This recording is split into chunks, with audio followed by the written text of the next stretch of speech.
ஸ்தல சோத்திரம். கர்த்தர் மறுபடியும் உங்களை ஆசீர்வதித்து தேவன் உங்களை நடத்தும் வரைக்கும் நீங்கள் தேவனுடைய கரத்திலேயே இருக்க வேண்டும். தேவனுடைய கரத்தில் நம்ம இருக்க வேண்டும். என் தேவனாகிய கர்த்தர் விசேஷமாக இந்த நாளையில் சோத்திரம் கர்ப்பத்தின் கனிகளுக்காக நான் உங்களுக்காக நம்ம என்ன செய்வோம், ஆண்டவர் சமூகத்தில் கர்ப்பத்தின் கனி ஆண்டவர்கிட்ட கேளுங்க.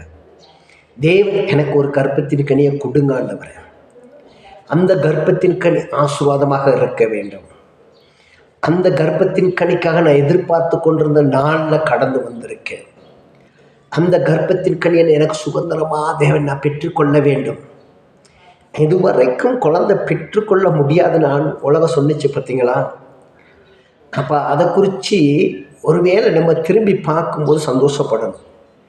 ஏன்னு கேட்டால் தேவன் செய்த அற்புதத்தை அப்போ தான் உலகம் பார்க்கும். தேவன் ஒரு கர்ப்பத்தின் கனியை கொடுக்கும்போது உலகம் பார்க்கும்போது சந்தோஷம் அல்லவா? அவங்க தானே உங்களை குறித்து சாட்சி கொடுக்க போகிறாங்க. குழந்தையே இல்லாமல் இருந்தாங்க அப்படின்னு அவங்க தானே சாட்சி கொடுப்பாங்க. அப்போ குழந்தையே கொடுத்தாருன்னு சந்தோஷப்பட வைப்பார்.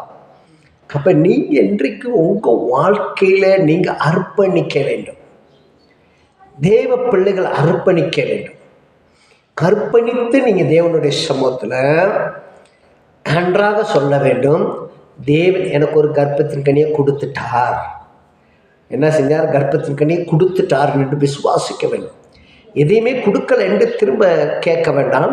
கொடுத்துட்டார் என்று விசுவாசித்தான். அவர் சொல்கிறார், உனக்கிட்ட அதிகமாக விசுவாசம் இருக்கு.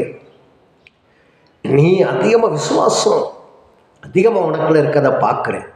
அப்போ இந்த விசுவாசம் உனக்கு பெருக பெருக பெருக தேவன் நீங்கள் நினச்ச காரியம்லாம் கர்த்தர் செய்வார். இப்போ கர்ப்பத்தின் கனியை மாத்திரம் ஆண்டவராகிய இயேசு கிறிஸ்து உங்களுக்கு குறை வைக்க மாட்டார். சரிங்களா? நிறைய பேர்த்துக்கு ஜெபம் பண்ணியிருக்கேன். நிறைய பேர்த்துக்கு ஆண் குழந்தைன்னு சொல்லியிருக்கேன் தீர்க்க தரிசனமாக.